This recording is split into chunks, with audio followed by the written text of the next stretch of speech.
நல்ல தகப்பனே, சர்வ வல்லமையுள்ள எங்கள் ஆண்டவரே, இந்த அருமையான நேரத்திற்காக உமக்கு ஸ்தோத்திரம். கிருபையுள்ள கரத்தில் எங்களை தாழ்த்துகிறோம். தேவனாகிய கர்த்தர் இம்மட்டும் நடத்தி கொண்டு வந்த எல்லா பாதைகளுக்காக ஸ்தோத்திரம். ஆண்டவரே, இந்த காலை வேளையில நீர் எங்களோடு கூட இடைப்பட்ட தயவுக்காக உமக்கு நன்றி. எங்கள் ஆத்துமாவோடு கூட பேசினதுக்காக உமக்கு ஸ்தோத்திரம். கலிகூற பண்ணினதுக்காக உமக்கு நன்றி. இப்பொழுதும் நாங்கள் ஆண்டவரே மீண்டுமாய் உம்முடைய சத்தத்துக்கு நாங்கள் காத்திருக்கிறோம்.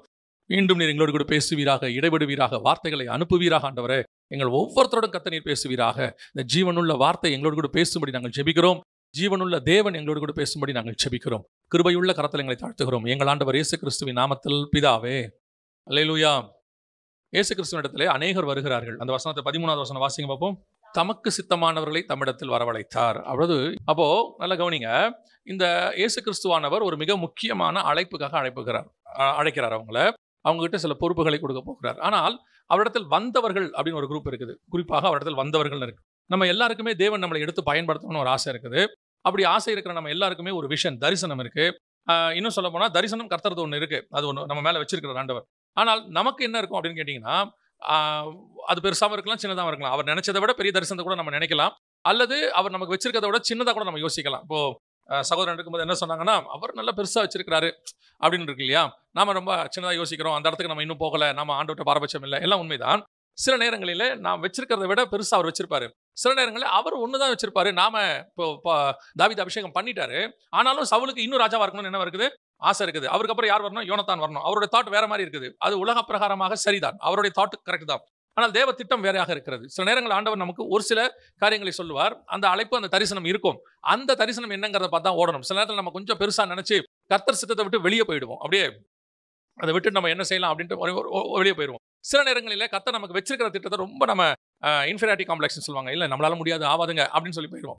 ஆனால் கர்த்தர் என்ன எதிர்பார்க்கிறார்னா, நமக்கு ஒரு சித்தத்தை அல்லது தனக்கு ஒரு திட்டத்தை வச்சுட்டு தான் எல்லாரையுமே கூப்பிடுறார். அத்தனை பேரையும் அழைக்கும் போது கர்த்தருக்கு ஒரு திட்டம் இருக்கு. ஆனால் வருகிறவர்களில் அந்த வசனம் என்ன சொல்லு திருப்பி? பின்பு அவர் ஒரு மலையின் மேல் ஏறி தமக்கு சித்தமானவர்களை தம்மிடத்தில் வரவழைத்தார். அவர்கள் அவரிடத்திற்கு வந்தார்கள். அப்போ இயேசு கிட்ட அநேகர் வந்தார்கள். வந்தவர்களில் தமக்கு சித்தமானவர்களை அழைத்தார். அப்போ ஆண்டவர்கிட்ட வந்த எல்லாருமே, அத்தனை பேருமே அந்த அப்போஸ்தலருடைய பட்டத்துக்கோ அந்த காரியத்திற்கோ அழைக்கப்படவில்லை. தம்மிடத்தில் வந்தவர்களை கர்த்தர் என்ன செஞ்சாரு? செலக்ட் பண்ணார். ஆனால் தேவ திட்டம் யார் மேல் இருக்கிறதுன்னு பார்க்கணும். தம்மிடத்தில் வந்த தமக்கு சித்தமானவர்களை தம்மிடத்தில் வரவழைத்து. நிறைய பேர் வந்திருந்தாலும் கூட தமக்கு சித்தமானவர்களை தம்மிடத்தில் வரவழைத்து. அதான் ரொம்ப இம்பார்ட்டன்ட். அப்போ கர்த்தரிடத்தில் வந்தவர்களில் அவருக்கு சித்தம் யார் மேல இருக்குது, என்ன திட்டத்தில் இருக்குது, அதான் இம்பார்ட்டன்ட். வந்தவங்க எல்லாரும் அவர் திட்டத்தில் இருக்கிறாங்களா? எல்லாருக்கும் ஒரு திட்டம் இருக்கு. ஆனா அவருக்கு ஒரு திட்டம் இருக்கு. எல்லார் மேலேயும் கர்த்தர் என்ன பண்ணியிருக்கிறாரு? லேவி கோத்திரம் என்பது வேறு பிரிக்கப்பட்ட கோத்திரம். அவர் பிரிக்கும் போதே என்ன சொல்றாரு? லேவி கோத்திரத்துக்கு எந்த பங்கு என்ன செய்யாதீங்க, கொடுக்காதீங்க, அவர்களுக்கு நானே சுதந்திரம். ஆனால் லேவி கோத்திரத்தில் ஆரோனுக்கு ஒரு திட்டம் இருக்கிறது. ஆரோனுடைய வம்சத்தின் மேல, குடும்பத்தின் மேல திட்டம் இருக்கிறது. அதே மாதிரி தான் நம்ம எல்லாருக்கும் ஒரு திட்டம் இருக்கு. அதுல அவருக்கு நம்ம மேல ஒரு திட்டம் இருக்கு. நாம அந்த பர்டிகுலர் திட்டத்தில் இருக்கிறோமா அப்படிங்கறதா இம்பார்ட்டன்ட். விசேஷித்த அழைப்பு, இப்படி வச்சுக்கோங்களேன். விசேஷித்த அழைப்பு ஒன்று இருக்கும். அந்த விசேஷித்த அழைப்பை கர்த்தர் யார்கிட்ட கொடுக்கிறாரு? அவர்கிட்ட நிறைய பேர் வராங்க. 5000 பேர் வந்துட்டாங்க சாப்பிட்றதுக்கு. அவர் 4வது அதிகாரம் மத்திய சுவிசேஷ மலை மேல ஏறி பிரசங்கம் பண்ண ஆரம்பிக்கும் பொழுது பாத்தீங்கன்னா நிறைய பேர் வராங்க. அந்த பிரசங்கம் முடிஞ்ச உடனே தான் அவர் என்ன செய்யறாருன்னா, தமிழத்தில் வந்தவர்களை கூப்பிட்டு என்ன செய்யறாரு? 12 பேர்களை அழைக்கிறார். அப்படிதான் இருக்குது. அப்படிதான் அவர் அழைக்கிறார். அப்படி இருக்கும் பொழுது எல்லார் மேலையும் இந்த திட்டம் இருக்குதா, அவருடைய சித்தம் இருக்குதான்னா இல்ல, அப்படி இல்ல. வசனம் சொல்லுது, தமக்கு சித்தமானவர்களை தம்மிடத்தில் அழை. அப்போ தமக்கு சித்தமானவர்கள் அப்படிங்கிறத கர்த்தர் என்ன கிரைட்டீரியால அப்படின்னும் போது எனக்கு ஆண்டவர் சில காரியங்களை உணர்த்தினார். அப்படி உணர்த்தினதுக்கு ஆண்டவர் கொடுத்ததான சில வார்த்தைகளை தான் நாம இன்னைக்கு பார்க்க போறோம். இப்போ ஆண்டவர் தம்மிடத்தில் வந்தவர்களில் சிலரை தெரிந்து கொண்டார்னு இருக்கு இல்லையா? சித்தமானவர்களை தெரிந்து கொண்டார்னு இருக்குல்ல. இப்போ நீங்க ஆண்டவர் கூப்பிடும் பொழுது அல்லது ஆண்டவர் அழைக்கும் போது, இப்போ வந்தவங்கள உங்களுக்கு அழைப்பிருக்கான்றது ரொம்ப முக்கியம். நமக்கு அந்த அழைப்புக்குள்ள நம்ம வரோமா, அழைப்பு இருக்கால் இல்ல, அந்த அழைப்புக்கு பாத்திரவான்களா இருக்கிறோமா அப்படிங்கிறது தான் இப்போ முக்கியம். Very important. அப்படி இருக்கும் பொழுது இப்போ முதலாவதாக ஒரு அழைப்பு ஆண்டவர் கொடுக்கிறார். ஒரு அழைப்பை கொடுக்கும் பொழுது அதுல என்ன எப்படிப்பட்டவங்க இருக்கிறாங்கன்னு பாருங்க. வாசிங்க. 2 பேதுருவின் புஸ்தகம் 2ஆம் அதிகாரம் 5வது வசனத்தை வாசிங்க. நீதியை பிரசங்கித்தவனாகிய நோவா முதலான 8 பேரை காப்பாற்றி. ஆண்டவர் என்ன செய்யறாரு? ஒரு 100 வருஷமாக ஒரு அழைப்பு கொடுக்கிறார். 100 வருஷமா ஒரு அழைப்பு. இந்த அழைப்பு எப்பேற்பட்டதாக இருக்கிறதுனா, அடுத்த ஜெனரேஷன், இப்போ உலகம் அழிச்சிட்டு அடுத்த ஒரு ஜெனரேஷன் ஆரம்பிக்க போறார். அந்த ஜெனரேஷனுக்குரியவங்களை தான் இப்ப அழைக்கிறார். ஆண்டவருடைய நோவாவை கூப்பிட்டு ஆண்டவர் கூப்பிட சொன்னது எதுக்காகனா, அந்த பேழை ஜலப்பிரளயத்துக்கு அப்புறம் இந்த பூமியில இறங்கி, அராரத் மலையில இறங்கி பலுகி பெருகி நெக்ஸ்ட் ஜெனரேஷன் உருவாக்க போகுது. இன்னும் சொல்ல போனா அடுத்த யுகத்தை கொண்டு வர போகுது. அப்படி ஒரு பயங்கரமான மாஸ்டர் பிளான் இருக்கு. அந்த மாஸ்டர் பிளானுக்கு கர்த்தர் அழைக்கிறார். மாஸ்டர் பிளானுக்கு என்ன செய்யறாரு? கர்த்தர் அழைக்கிறார். அழைக்கும் பொழுது வசனம் சொல்லுது 8 பேர் மாத்திரம் அப்படின்னு இருக்கு. அதுல அவங்க குடும்பம் அப்படின்னு நீங்க பார்க்க கூடாது. குடும்பத்திலேயே அழைப்புக்கு வராதவங்க இருக்கிறாங்க இல்லையா? அவங்க பசங்க நினைச்சா என்ன பண்ணிருக்கலாம், அந்த அழைப்புக்குள்ள வராமையே போயிருக்கலாம். பசங்க சொல்லிருக்கலாம் முடியாதுப்பா அப்படின்னு சொல்லிட்டு போயிட்டே இருக்கலாம். எல்லாம் வாலிப பசங்க, திருமணமான பசங்க, அவங்க நினைச்சிட்டா செஞ்சிருக்கலாம். இன்னும் சொல்ல போனா தாவீதோடைய அழைப்பை அப்சலோம் புரிஞ்சு கொள்ளவே இல்லை இல்லையா? ஆரோனுடைய அழைப்பை நாதாபாபியும் புரிஞ்சு கொள்ளவே இல்லை. சாமுவேல் அழைப்பை அவங்க பசங்க புரிஞ்சு கொள்ளவே இல்லை. அதே மாதிரி தான் உங்களுக்கு சொல்றேன். ஆனால் அந்த அழைப்பை புரிந்து கொண்டவர்கள் எத்தனை பேர் அப்படின்னு பாத்தீங்கன்னா ஒரு 6 பேர். நோவா இன்னும் சொன்னா 7 பேர். நோவாவுடைய அழைப்பை புரிந்து கொண்டவர்கள் 7 பேர். ஏன்னா சில நேரத்தில் மனைவியும் அதை புரிஞ்சு கொள்ளாம இருக்கலாம். யோபுவோட அழைப்பை யார் புரிஞ்சு கொள்ளல? அவன் மனைவி புரிந்து கொள்ளவே இல்லை பாருங்களேன். அப்படியானால் மனைவியும் புரிஞ்சு கொள்ளாம இருக்கலாம். ஆனால் இவனால் என்ன செய்ய முடிஞ்சிச்சு? இந்த 100 வருஷம் பிரசங்கத்துல, ஏன்னா 500வது வருஷத்துல தான் கர்த்தர் பேசுறாரு. சோ அப்போ நல்லா கவனிச்சுக்கொள்ளுங்க. 500வது வயசுல கர்த்தர் பேசுறாரு. 600வது வருஷம் தான் ஜலப்பிரளயம் வருது. 7ஆம் அதிகாரத்துல இருக்கு 11வது வசனத்துல. அப்ப இந்த 100 வருஷம் கர்த்தர் பேசுறார், நோவாவை கொண்டு பேசுகிறார். ஒரு 7 பேரை தான் அவனால் என்ன செய்ய முடிஞ்சிச்சு? ஆதாயம் பண்ண முடிஞ்சிச்சு.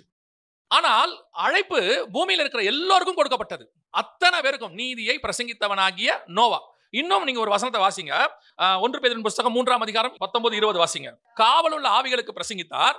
அந்த ஆவிகள் பூர்வத்திலே நோவா பேழையை ஆயத்த பண்ணும் நாட்களிலே தேவன் நீடிய பொறுமையோட காத்திருந்து, அப்போ இந்த 100 வருஷமா கர்த்தர் நீடிய பொறுமையா இருந்ததா பிரசங்கத்தை கொடுத்திருக்கிறார் நோவாவுக்கு.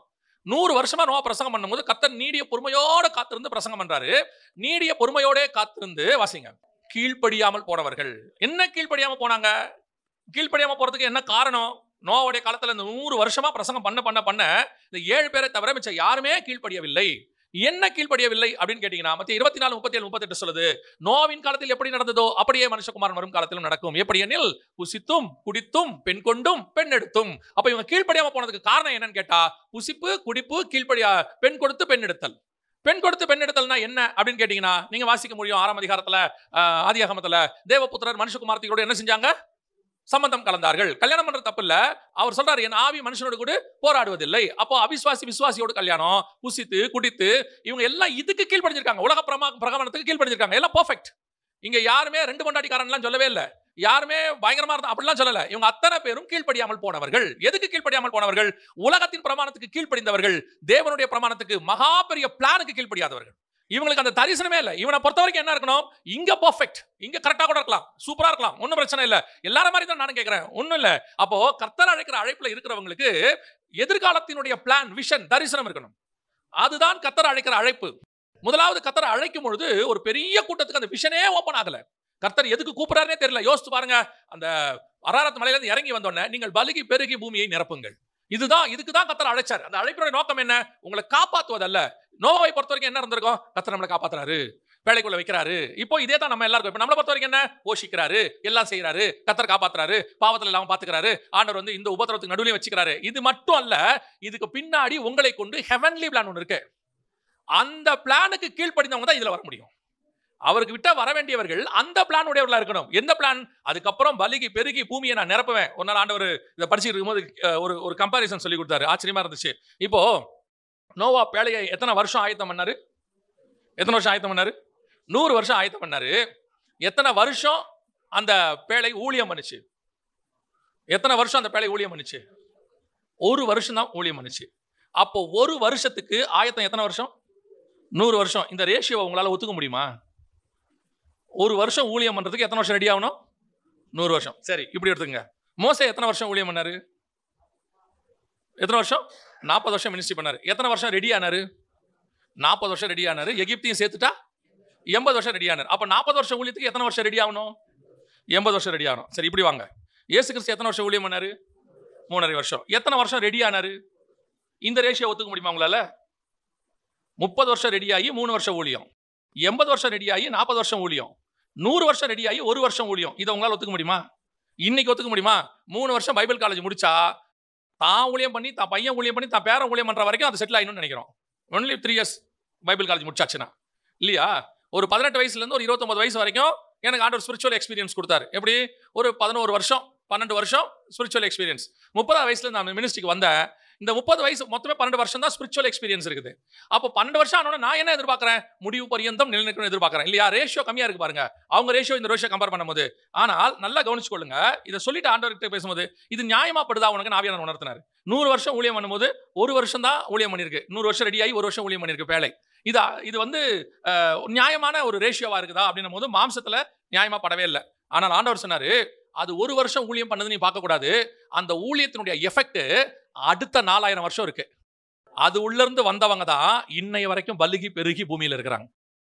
40 வருஷம் தான் ஊழியம் பண்ணாரு மோசே, 80 வருஷம் ரெடி ஆனாரு. ஆனா அவர் பண்ண அந்த நியாயப்பிரமாணம் வாங்கி கொண்டு கொடுத்துட்டு போனாரு, அடுத்த 2000 வருஷத்துக்கு பூமியில இருந்துச்சு. இயேசு கிறிஸ்து 3 வருஷம் ஊழியம் பண்ணாரு, 30 வருஷம் ரெடி ஆனாரு. ஆனா அடுத்த 2000 வருஷம் பாவ மன்னிப்பு இன்னும் பூமியில இருந்துட்டே இருக்குது. அப்போ நீங்க எவ்வளவு ஊழியம் பண்றீங்கிறது முக்கியம் இல்ல, உங்க ஊழியம் எவ்வளவு பெரிய தாக்கத்தை நீங்க போன பிறகு ஏற்படுத்துது, அந்த விஷன் இருக்கணும், பின்னாடி இருக்கணும் அந்த விஷன். யோசிச்சு பாருங்க, எங்கேயோ எபேசு சிறையில ஒரு லெட்டர் எழுதுறாரு, எபேசுக்கு ஒரு லெட்டர் எழுதுறாரு, எபேசியருக்குன்னு எழுதுறாரு. பவுலுக்கு தெரியுமா இது நான் எழுத போறது எபேசியருக்கு? அவ்வளவுதான் அவர் நினைச்சிருப்பாரா? இல்ல, அவரே சொல்றாரு, இதை வாசித்து மற்ற சபைகளிலும் வாசிங்கன்றாரு. அப்ப என்ன அர்த்தம்? அன்னைக்கு ஒரு 2 வருஷம் நான் ஜெயிலுக்குள்ள இருந்து லெட்டர் எழுதினேன், 2000 வருஷமா எத்தனையோ பேரை ஜெயில இருந்து விடுதலை ஆக்கிட்டு இருக்குது, எத்தனையோ பேர் ஆவிக்குரிய விதத்துல விடுதலை ஆக்கி கொண்டே இருக்கிறது. அப்படின்னா என் ஊழியம் நான் இப்ப என்ன பண்றேங்கல்ல, ஃபியூச்சர் விஷன். ஃபியூச்சர் விஷன்னா ஸ்பிரிச்சுவலி கர்த்தர் எனக்கு என்ன வச்சிருக்காரு. இப்பவும் சொல்றேன், இந்த பூமியில நீங்க பண்ண போற இந்த இது எல்லாமே ஆயத்தம் மட்டுமே. இது எல்லாமே நீங்க ரெடி ஆவீங்க. எதுக்கு தெரியுமா? நித்தியத்தில் நமக்கு ஒரு அழைப்பு இருக்கிறது. அந்த அழைப்புக்கு பங்குள்ளவர்களா இருக்கும்படி கர்த்தர் நம்மை அழைத்திருக்கிறார். இப்ப இயேசு கிறிஸ்து பாடு அனுபவிச்சாரு, 3.5 வருஷம், கடைசியா ஒரு 3 நாள் பாடு அனுபவிச்சாரு. யோசித்து பாருங்க, அந்த ஒரு பாடு எத்தனாயிரம் வருஷம் பாவியை மீட்குது, எத்தனாயிரம் பேர் விழுந்தவங்களை திருப்பி கொண்டு வருது, எத்தனாயிரம் பேர் பின்மாற்றம் அடைஞ்சவங்களை கொண்டு வருது, இன்னும் எத்தனை லட்சம் பேரை கொண்டு வர போகுது. அதுதான் ஒரு விஷன், அதுதான் தரிசனத்தினுடையதான உங்க ஊழியத்தினுடைய தரிசனமாக இருக்கணும். எங்கிட்ட கர்த்தர் ஏன் அழைக்கிறார் தெரியுமா? நோவாவுக்கு ஒரு தரிசனம் இருந்துச்சு, இது அல்ல, இது ஒரு வருஷம் தான், அதுக்கு பிறகு பலுகி பெருகி நான் பூமியை நிரப்புவேன். அந்த மிருகங்களுக்கெல்லாம் இருந்துச்சு, 2 பேரா போங்க, ஏன் வரப்போகிற இந்த ஜலப்பிரளவில் இருந்து பாதுகாக்கிறதுக்கு மட்டும் அல்ல, இதற்கு பின்னால் எனக்கு ஒரு ஊழியம் இருக்கிறது, அதுதான் அடுத்து செய்ய போறது. அந்த தரிசனம் தான் உங்களுக்கும் எனக்கும் இருக்கணும். எபிரேயர் 11ஆம் அதிகாரத்தில் நீங்க வாசிக்கிற அத்தனை பேருக்குள்ளேயும் எட்டர்னல் விஷன் தான். அவன் அதையல்ல, அதிலும் மேன்மையான பரமதேசத்தையே நாடினான். அவனுக்கு அந்த எட்டர்னல் விஷன்.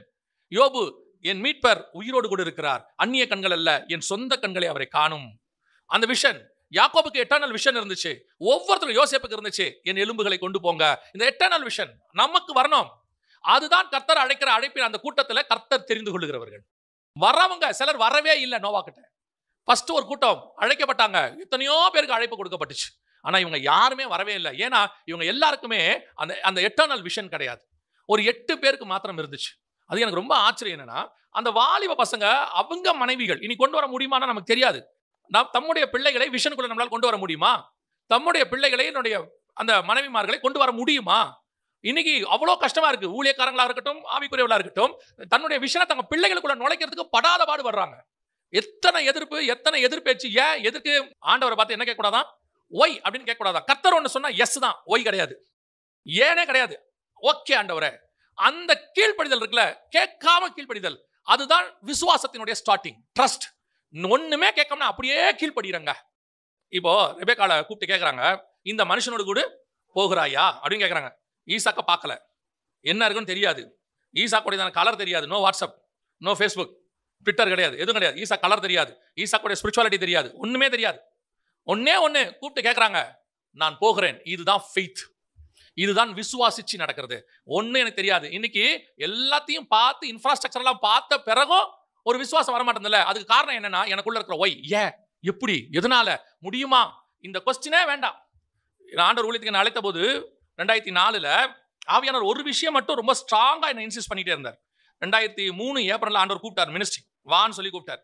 அந்த மினிஸ்ட்ரியை கூப்பிட்ட நாளில இருந்து நான் போய் என்ன பண்ண போறேன், எப்படி மினிஸ்ட்ரி பண்ண போறேன்ற கொஸ்டினே எனக்கு வரவே இல்லை. ஆனா எனக்கு பேக்ரவுண்டே கிடையாது, எனக்கு ஊழியம் பேக்ரவுண்ட் கிடையாது, பைபிள் காலேஜ் முடிக்கல, யாரை போய் பார்க்கணும்னு தெரியாது, யாருக்கு அசிஸ்டன்ட் ஆகணும் தெரியாது, ஒண்ணுமே தெரியாது, எதுவுமே தெரியாது. ஏன்னா எனக்கு போதகர் அழைப்பு, அதாவது மெய்ப்பன் அழைப்பு கிடையாது. அதனால எங்க பாஸ்டர் கிட்ட போய் சேர முடியாது, எந்த ஒண்ணு பிளாங்கா இருக்கு. ஆனால் கொஸ்டினே எனக்கு வரவே இல்லை, அந்த கேள்வியே எனக்கு வரல, என்ன பண்ண போறோம் அப்படின்னு வரவே இல்லை, பிளாங்கா இருந்துச்சு. இன்னும் சொல்ல போனா, நேத்து கூட பேசிட்டு இருந்தேன், நான் வரேங்கிறத எங்க வீட்டாருக்கு மினிஸ்ட்ரிக்கு வரேன்றத நான் இந்தியா வர வரைக்கும் சொல்லலை, சொல்லவே இல்லை. ஏன்னா டிஸ்கரேஜ் பண்ணிடுவாங்களோ அப்படின்னு எனக்கு ஒரு பயம். நான் டிரான்சிட், எனக்கு பஹ்ரைன்ல இறங்கி தான் ஃபோன் பண்ணி சொன்னேன், இன்னும் ஒரு 4 மணி நேரத்தில் இந்தியாவுக்கு வந்துருவேன். ஏன் என்னாச்சு? நாங்கள் ஒன்றும் இல்லை, லீவு, அதனால வரேன். இறங்கின உடனே என்ன கேட்டாங்க, எப்பப்பா திருப்பி போற டிக்கெட் போட்டுருக்கிறேன், நாங்கள் வீட்டுக்கு போய் சொல்றேன்ட்டு போயிட்டேன். வீட்டில் போய் தான் சொன்னேன், நான் ஊழியத்துக்கு வந்திருக்கிறேன், இனி போக மாட்டேன்னு சொல்லி. யாருக்கிட்டையும் சொல்லலை, வீட்டில் கூட சொல்லலை. எதுக்கு நான் சொல்றேன், எனக்கு ஒரு பயம் இருந்துச்சு, இவங்க எல்லாம் நிறுத்திடுவாங்களோ. என்னுடைய ட்ரஸ்ட் முழுக்க வேர்ட் ஆஃப் காட் மேலே தான் இருந்துச்சு. அழைத்தவர் உண்மை உள்ளவர், முடிவு பரிந்தம் நடத்த அவர் போதுமானவராக இருக்கிறார். இப்பவும் சொல்றேன், உங்களுக்கு அந்த எட்டர்னல் விஷன் வரணும், அப்பதான் ஃபெய்த் வரும். ஃபெய்த் எப்போ உங்களுக்கு போகும் தெரியுமா? சில நேரங்களில் இந்த எட்டர்னல் விஷன் இல்லாத போது. என்ன கூப்பிட்டாரா, ஏதோ ஒரு திட்டத்தோடு தான் கூப்பிட்டுருக்கிறாரு. அது இப்போ நடக்கிறதும் இல்லை, இனிமேல் நடக்கிறதாக இருக்கிறது. இயேசு கிறிஸ்து பாருங்க, உங்களை நீ மீட்டாச்சு, பரலோகம் இருக்கு, அவ்வளவுதான், விட்டுற வேண்டியதானே.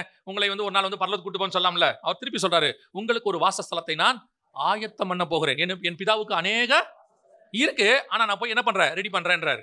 அவரோட அர்த்தம் என்ன? ஏற்கனவே பூமி இருந்துச்சு, அந்த பூமி ஒழுங்கின்மையும் பெருமையுமா இருந்துச்சு, அதை ரெடி பண்ணி ஆதாமுக்கு அவர் கொடுத்தாரு பாருங்களேன். அந்த மாதிரி இப்போ உங்களுக்கு எனக்கு ரெடி பண்றாராமா.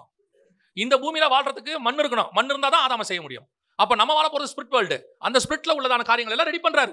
ஒரு நாள்ல ரெடி பண்ணி கொடுத்த பூமியை இப்படி இருக்குது, 2000 வருஷமா ரெடி பண்ணிட்டு இருக்காரு, எப்படி இருக்கும்? இந்த விஷன் வரணும்.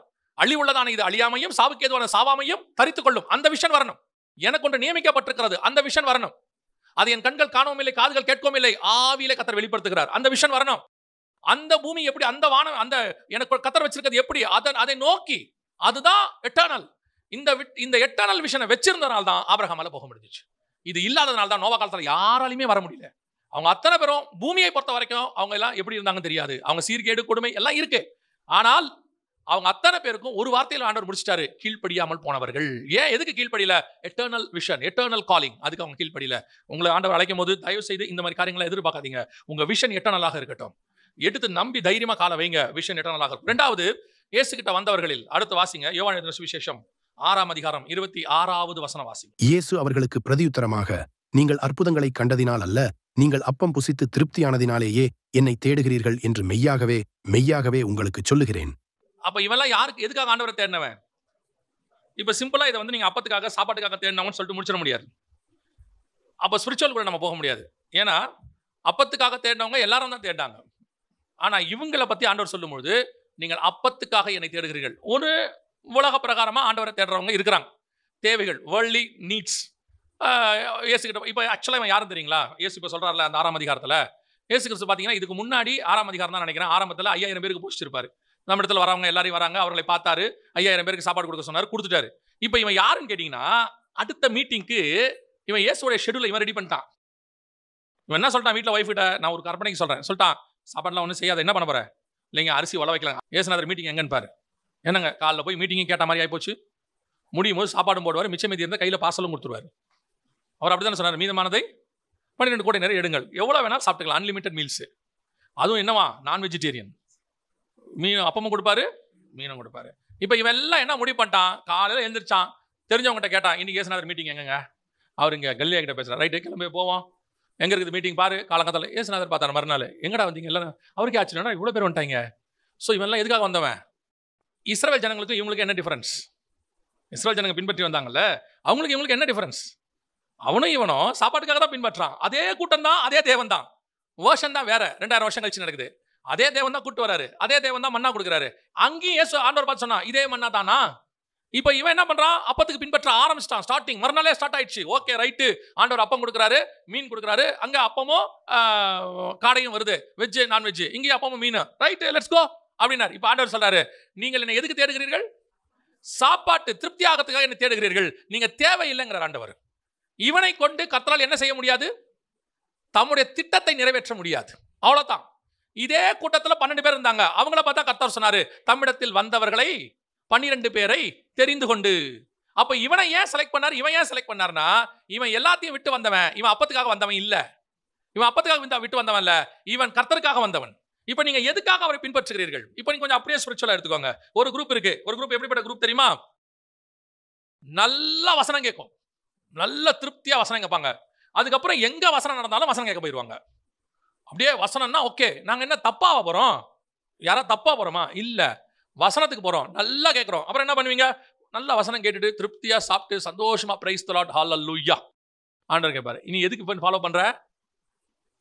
அப்பத்துக்கு ஃபாலோ பண்ற. அப்போ கேட்கக்கூடாதா, வசனம் கேட்கக்கூடாதா? வெறும் கேட்கிறவர்களாய் மாத்திரம் அல்ல, சித்தத்தை செய்கிறவர்களாய் மாறணும். இந்த அப்பத்தை சாப்பிட்டவன்ல அந்த 12 பேரும் இருக்கிறான், அந்த 12 பேரும் அவருடைய அப்பத்தை சாப்பிட்டவன் தான்.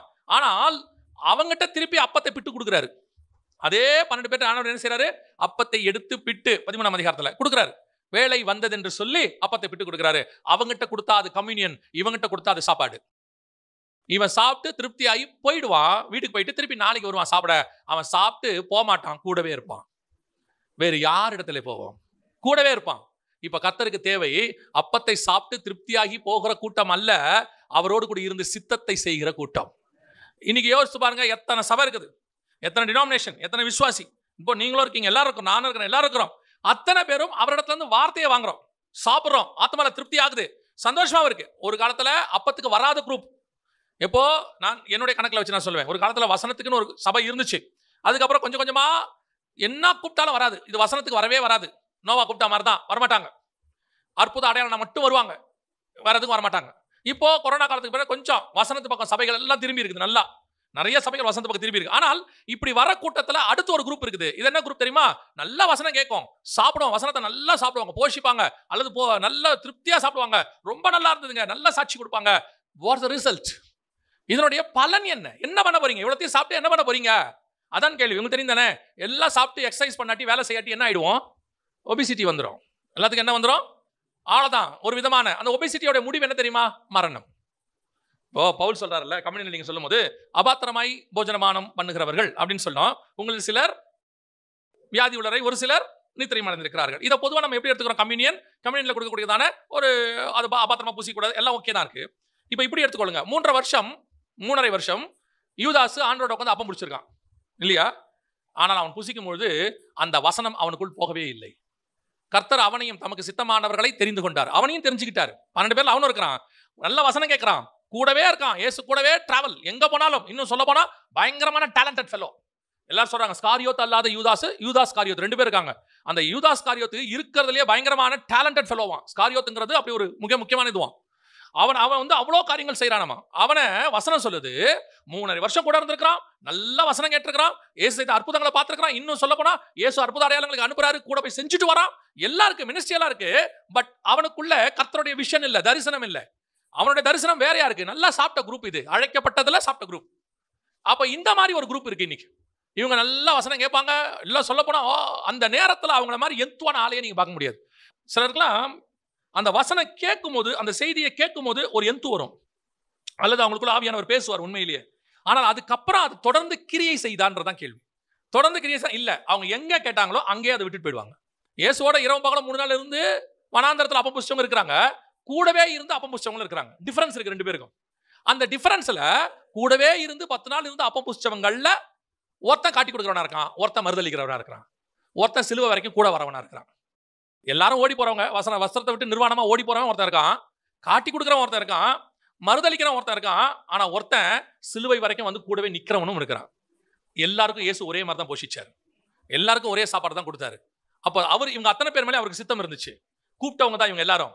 வஸ்திரத்தை விட்டு ஓடி போனவன் ஒருத்தன், கூடவே இருந்து முதுகுல குத்துனவன் ஒருத்தன், கூடவே இருந்து சமயம் வரும்போது மறுதளிச்சு ஐயோ எனக்கு தெரியாதுங்க அவரை அப்படின்னு விட்டுட்டு போனவன் ஒருத்தன் என்ன நடந்தாலும் உன் கூடவே வருவேன்னு ஒருத்தன் அந்த சிலுவை வரைக்கும் வந்து நிற்கிறான். அவன் தான் திட்டங்களை பெற்றுக்கொள்கிறான். அப்ப நீங்களும் நானும் இந்த அழைக்கப்பட்ட கூட்டத்தில் அப்பத்தை புசித்து விட்டு போகிறோமா, அல்லது அப்பத்தை வாங்கினாலும் வாங்காவிட்டாலும் கூடவே நிற்கிறோமா? அதான் இங்க ரொம்ப இம்பார்ட்டன்ட். இது 2வது கூட்டம். இந்த கூட்டத்தை தான் கர்த்தர் எதிர்பார்க்கிறார். இது கர்த்தர் எதிர்பார்க்கிற ஒரு கூட்டம். ஆனா இவங்க எதுக்கு வருவாங்க தெரியுமா? இதுல பெரும்பான்மையானவங்க அப்பத்துக்கு வரவங்க. நான் தான் யோசிச்சு பார்த்தேன். 2 சாமுவேல் புஸ்தகம் 6ஆம் அதிகாரத்துல இஸ்ரவேல் திரள் கூட்டமாகிய ஸ்திரீ புருஷருக்கு ஒவ்வொரு அப்பத்தையும் ஒவ்வொரு இறைச்சி துண்டையும் ஒவ்வொரு படி திராட்சரசத்தையும் பங்கிட்டான். எல்லாரும் அவரவர் தங்கள் தங்கள் வீட்டுக்கு போய்விட்டார்கள். கம்யூனியன் வாங்கினா, இது ஒரு கம்யூனியன், இயேசு கொடுக்க வேண்டிய கம்யூனியனுடைய நிழல் இது.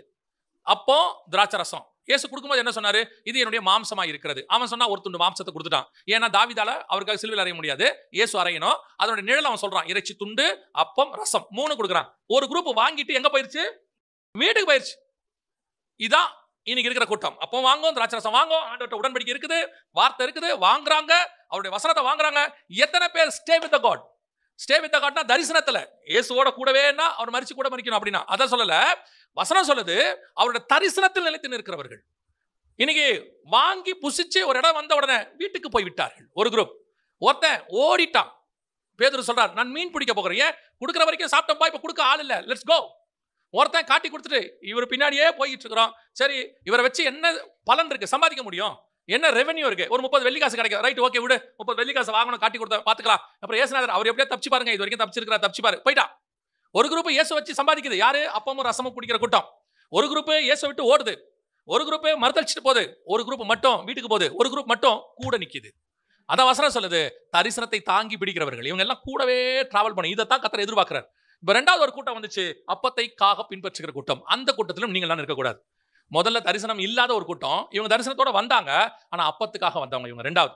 மூணாவது வாசிங்க, மத்தேயு எழுதின சுவிசேஷம் 3ஆம் அதிகாரம் 5, 6, 7 வசனங்களை வாசிங்க. அப்பொழுது எருசலேம் நகரத்தாரும் யூதேயா தேசத்தார் அனைவரும் யோர்தானுக்கு அடுத்த சுற்றுப்புறத்தார் யாவரும் அவனிடத்திற்கு போய் தங்கள் பாவங்களை அறிக்கையிட்டு யோர்தான் நதியில் அவனால் ஞானஸ்நானம் பெற்றார்கள்.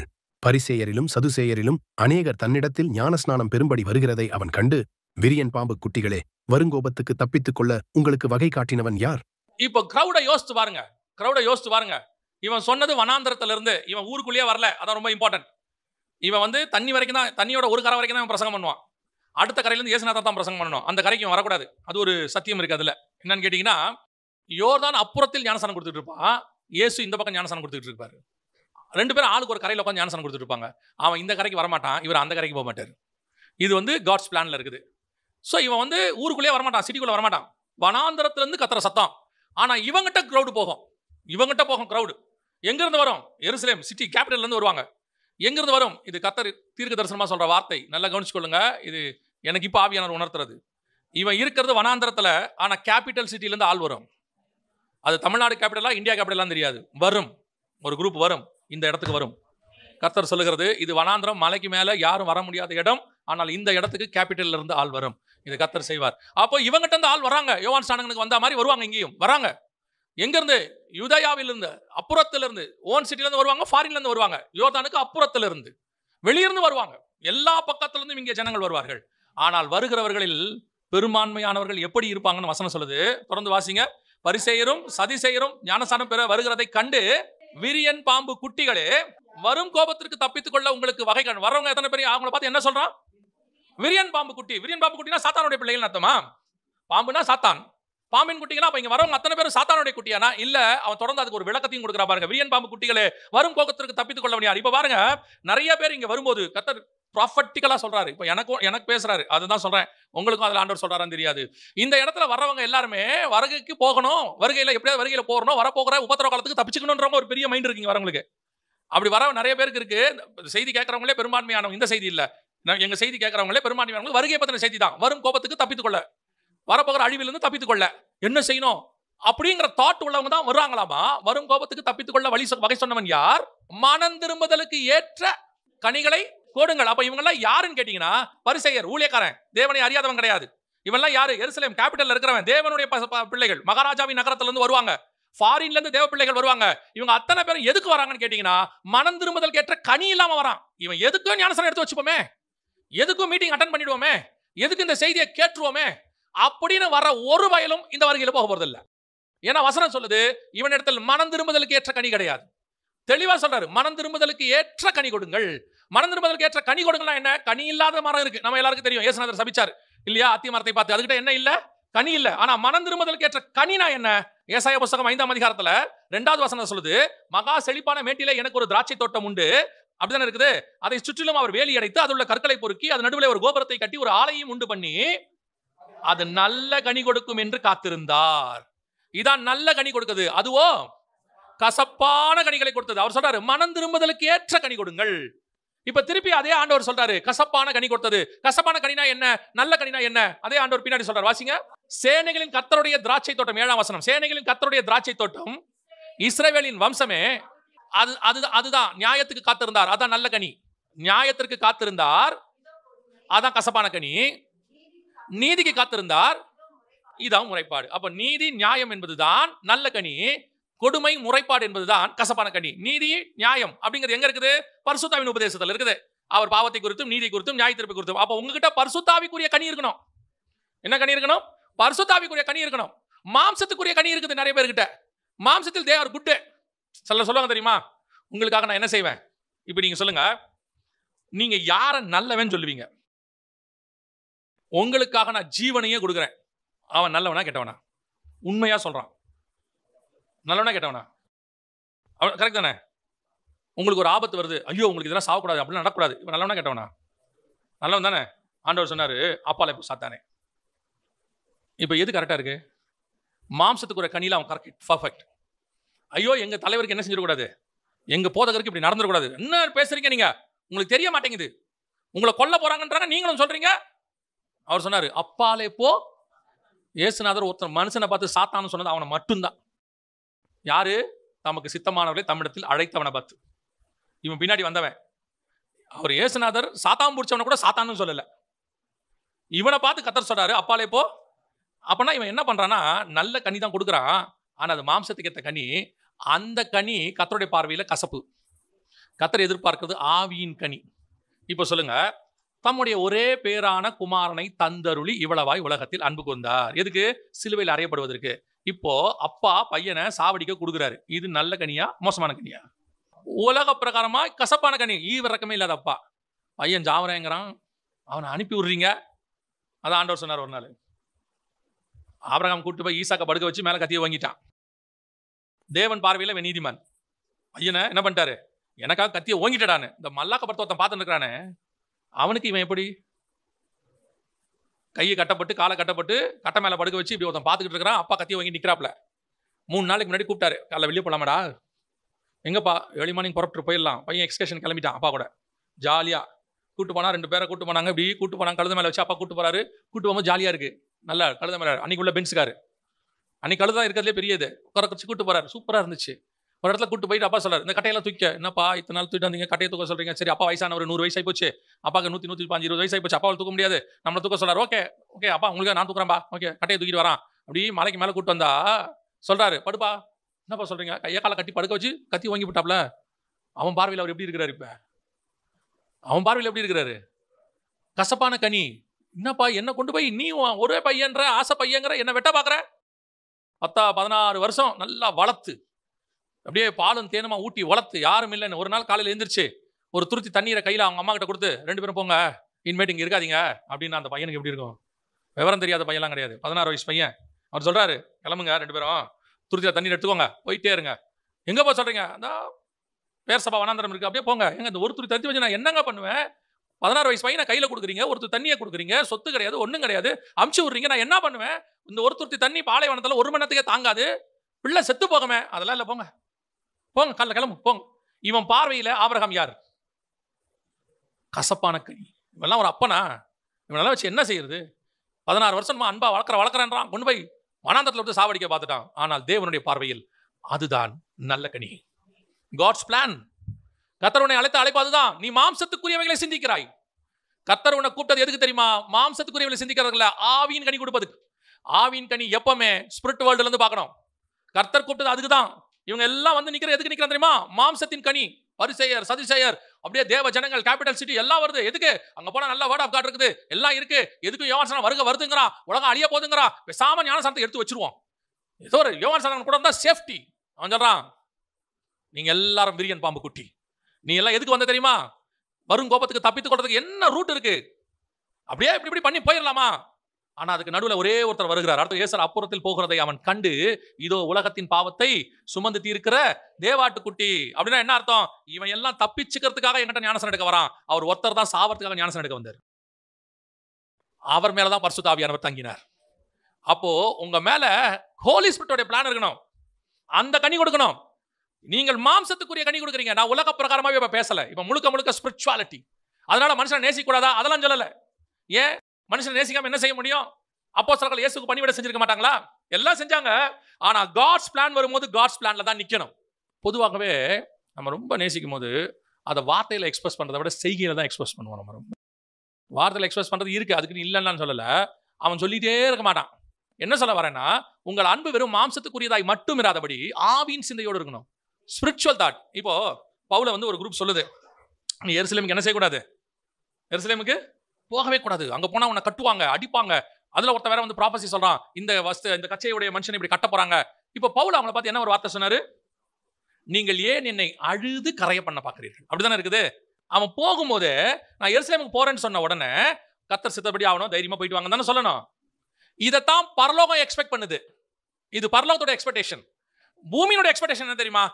விட மாட்டேன், நீ போனாலும் விட மாட்டேன். அதெல்லாம் கடைசியா அவன் அந்த காட்ஸ் வில்லில நிற்கும் போது கடைசியா அவங்க சொன்னாங்க, கர்த்தருடைய சித்தமாக கடவுது. இதுதான் இன்னைக்கு நடந்துட்டு இருக்குது. இயேசு கிட்ட வந்தவங்க, யோவான் ஸ்நானன் கிட்ட வந்தவங்களை பார்த்து அவன் சொன்னா, நீங்கள் மாம்சத்துக்கு கனி கொடுக்கிறீர்கள். என்ன கனி கொடுக்கல? நல்ல கனிகளை கொடுக்கல. மனம் திரும்புதலுக்கு ஏற்ற கனி கொடுங்கள். ஆண்டவர் புதிய ஏற்பாட்டு சபைகிட்ட எதிர்பார்க்கிற கனி என்ன? பரிசுத்த ஆவியின் கனி, ஆவியானவருடைய சித்தம். அவர் என்ன சொல்லுகிறாரோ அதன்படி செய்யுங்கள். இன்னைக்கு நாம நிறைய பேர் எதை எதிர்பார்த்துட்டு உட்காந்துட்டு இருக்கிறோம் அப்படின்னு கேட்டா, இந்த மாம்சத்தினுடைய சித்தத்தை எதிர்பார்த்துட்டு உட்காந்துட்டு இருக்கிறோம். அதை எதிர்பார்க்கிறோம், விரும்புறோம். அப்படித்தான் அவங்க இருக்கணும்னு 100% ஸ்பிரிட்ல ஒத்து கொடுங்க. அது என்னவா இருக்கட்டும், வாட் எவர் இட் இஸ், தைரியமா சொல்லுங்க. அவன் சொன்னா பாருங்க, கர்த்தருடைய சித்தம் ஆக்கப்படுவது. சரி, இப்போ பவுல் போனது கர்த்தர் சித்தமா இல்லையா? எருசலேமுக்கு பவுல் போனது கர்த்தர் சித்தமா இல்லையா? கர்த்தர் சித்தம். ஏன் தெரியுமா? அடுத்து அவர் எருசலேம்ல வச்சு பவுல்கிட்ட பேசும்போது என்ன சொன்னார்னா, எருசலேமிலே நீ என்னை குறித்து எப்படி சாட்சி கொடுத்தாயோ அப்படியே ரோமாபுரியிலும் கொடுக்கணும். அப்ப இங்க கொடுத்தது சித்தமா இல்லையா? இதுதான் ஒரு கம்பாரிசனா சொல்றாரு. இதே மாதிரி எனக்கு என்ன செய்ய? அப்ப இவ்வளவு நேரம் இவங்க அழுது புலம்புனது எதை பேஸ் பண்ணி? மாம்சத்தை பேஸ் பண்ணி. பல நேரங்களில் இவங்க அழுதது சரி, மாம்சத்தின் படி. இப்ப அப்படி இல்லைன்னு சொன்னா, இப்ப பவுல் அவங்க என்ன சொல்லிருப்பாங்க தெரியுமா? இந்த மாதிரிலாம் அழாதீங்க, தப்பு, நம்ம செய்யக்கூடாது அப்படின்னு சொன்னா, அவனுக்கு கல் நெஞ்சுங்க. அவன் இருதயமே கல் இருதயம். அவ்வளவு பேர் அழுகுறாங்க, அழக்கூடாதுங்கிறான். எப்படி அழாம இருக்கிறது? உனக்கு ஆவியில தெரியணும். இது ஆண்டவர் சொன்னார், உயிரோட எழுப்பினா எழுப்புவார், எழுச்சி உட்கார வைப்பாரு. அந்த இடத்துல மாம்சத்துல நீயும் அழுதினா, நீ அந்த மாம்ச பிரமாணத்துக்கு உன்னை ஒப்பு கொடுக்கிறேன்னு அர்த்தம். நானும் ஏத்துக்கிறேன் ஐயோ அப்படின்னு இல்ல. ஆவி சொல்லுது அது நடக்காது, அங்க சொல்ற எதுவுமே நடக்காது, எழுந்திருப்பார். அவ்வளவுதான். எழுந்திருச்சாரு, நடந்துச்சு, வசனம் வந்துருச்சு, உயிரோடு கூட கொண்டாந்தாச்சு. இதைத்தான் உங்களுக்கு சொல்றேன். மாம்சத்தில் அழுறத குற்றம் சொல்லல, ஆவியின் பிரமாணத்துக்கு அகைன்ஸ்டா போய் அழக்கூடாது. மனுஷனுக்கு கர்த்தர் கொடுத்தது அழுக ஒரு ரிலீஃப். சிலர்லாம் வந்தீங்கன்னா அழுதே அவங்க லைஃப்ல இருக்கிற பாதி பிரச்சனையை சால்வ் பண்ணிடுவாங்க. சிலர் அழுதே பக்கத்துல இருக்கிற பிரச்சனையை கொன்னுடுவாங்க. ஆவிக்கு அகைன்ஸ்டா தேவ சித்தம் ஒன்று இருக்கும்போது பேதுரு போய் தடுக்கிறார் பாருங்க, ஜனங்க போய் பவுலை தடுக்கிறாங்க பாருங்க, அழுது அவங்கள உடைய பண்ணுகிறார்கள் இருக்குல்ல, அதெல்லாம் வேண்டாம். இந்த கூட்டத்தை கர்த்தர் விரும்பல. இது தேவ சித்தத்துக்கு அகைன்ஸ்டா போகுது. இப்ப யோசிச்சு பாருங்க, இயேசு பேதுருவின் பேச்சை கேட்டு, ச்சே நம்ம பிரதான சீசன் இப்படி அழுகுறாண்டாடே, உர்ரா உன்னை மீறி நான் எதுவும் செய்ய மாட்டேன்டா, உனக்கு காலத்துக்கு அப்புறம் செஞ்சுக்கிட்டேன்னா என்ன ஆயிருக்கும்? மொத்த ரட்சிப்பும் வீணா போயிருக்கும் இல்லையா? அந்த காரியம் தான் சொல்றாரு. இன்னொரு காரியத்தை வாசிங்கள். அப்போஸ்தலர் 2 அதிகாரம் 37வது வசனம் வாசிங்க. இதை அவர்கள் கேட்டபொழுது இருதயத்திலே குத்தப்பட்டவர்களாகி பேதுருவையும் மற்ற அப்போஸ்தலரையும் பார்த்து, சகோதரரே, நாங்கள் என்ன செய்ய வேண்டும் என்றார்கள். பேதுரு அவர்களை நோக்கி, நீங்கள் மனம் திரும்பி ஒவ்வொருவரும் பாவ மன்னிப்புக்கென்று இயேசு கிறிஸ்துவின் நாமத்தினாலே ஞான ஸ்நானம் பெற்றுக் கொள்ளுங்கள். அப்பொழுது பரிசுத்தாவியின் வரத்தை பெறுவீர்கள். வாக்குத்தத்தமானது உங்களுக்கும் உங்கள் பிள்ளைகளுக்கும் நம்முடைய தேவனாகிய கர்த்தர் வரவழைக்கும் தூரத்திலுள்ள யாவருக்கும் உண்டாயிருக்கிறது என்று சொல்லி, இன்னும் அநேக வார்த்தைகளாலும் சாட்சி கூறி, மாறுபாடுள்ள இந்த சந்ததியை விட்டு விலகி உங்களை இரட்சித்துக் கொள்ளுங்கள் என்றும் புத்தி சொன்னான். சரியான ரிவைவல் பாருங்களேன். கரெக்டான ரிவைவல் தான். செம்ம ரிவைவல், பக்கா ரிவைவல். இவன் அப்பத்துக்காக வந்தவன் கிடையாது. நல்லா புரிஞ்சுக்கோ. இவன் ஃபர்ஸ்ட் வராத கூட்டம் ஒன்று இருந்துச்சு தரிசனத்துல, இவங்க வந்துட்டாங்க. ரெண்டாவது அப்பத்துக்காகவும் என்ன செய்யல, வரல. மூணாவது ஏதோ பயந்து போயும் இவங்க என்ன செய்யல, வரல. ஆனா இவன் உண்மையிலேயே என்னதுக்காக வந்திருக்கிறான்?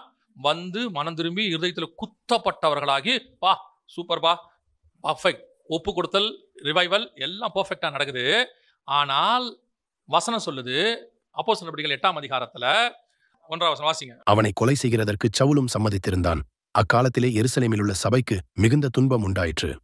அப்போஸ்தலர் தவிர மற்ற யாவரும் யூதேயா சமாரியா தேசங்களில் சிதறப்பட்டு போனார்கள். அப்ப இவங்க அத்தனை பேருமே அங்க இல்ல. அதுவும் 2 அதிகாரத்துல என்ன நடக்குது? பல ஜாதியான மக்கள் அங்க வராங்க, ரிவைவலுக்கு வராங்க.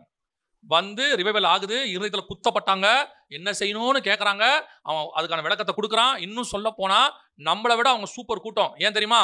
அவன் சொல்றான், வேறுபாடுள்ள வாழ்க்கையை சொல்றான். மாறுபாடான சந்ததியை விட்டு விலகி உங்களை ரட்சித்துக் கொள்ளுங்கள். அப்படியே வேறுபாடுள்ள கூட்டம் எல்லாத்தையும் ஆண்டவருக்காக நான் அதை செய்ய போறேன், இதை செய்ய போறேன், ஊழியத்துக்கு ஒப்பு கொடுக்க போறேன் எல்லாம் சொல்லி ஃபுல்லா வந்துருச்சு இந்த குரூப். பக்கா. அதுவும் என்ன செஞ்சுட்டாங்க? வசனம் சொல்லுது, அவர்கள் சாலமோன் மண்டபத்திலே போய் தங்கி இருந்தார்கள், வீடுகள் தரும் அப்பம் விட்டார்கள். பர்ஃபெக்ட் கூட்டம் ஒன்று ரெடி ஆயிருச்சு. இதுதான் கர்த்தர் எதிர்பார்த்த கூட்டமா அப்படின்னு கேட்டீங்கன்னா, இந்த கூட்டத்துக்கிட்டையும் ஒரு பிரச்சனை இருக்கு. இந்த கூட்டத்தில் என்ன பிரச்சனை இருந்துச்சு? வாசிங்க, 5 அதிகாரம் 2வது வசனம் வாசிங்க. தன் மனைவி அறிய அவன் கிரயத்திலே ஒரு பங்கை வஞ்சித்து வைத்து ஒரு பங்கை கொண்டு வந்து அப்போஸ்தலருடைய பாதத்திலே வைத்தான். இந்த கூட்டத்தில் யார் இருந்தா? அனனியா சப்பீரா இருக்காங்க. இந்த கூட்டத்தில் ஒரு 5000 பேர், ஒரு 3000 பேர் சேர்த்துக்கிட்டாங்க இல்லையா? மொத்தம் 8000 பேர் வந்தாங்கல்ல. இந்த வண்ட கூட்டத்தில் யார் இருக்கிறா?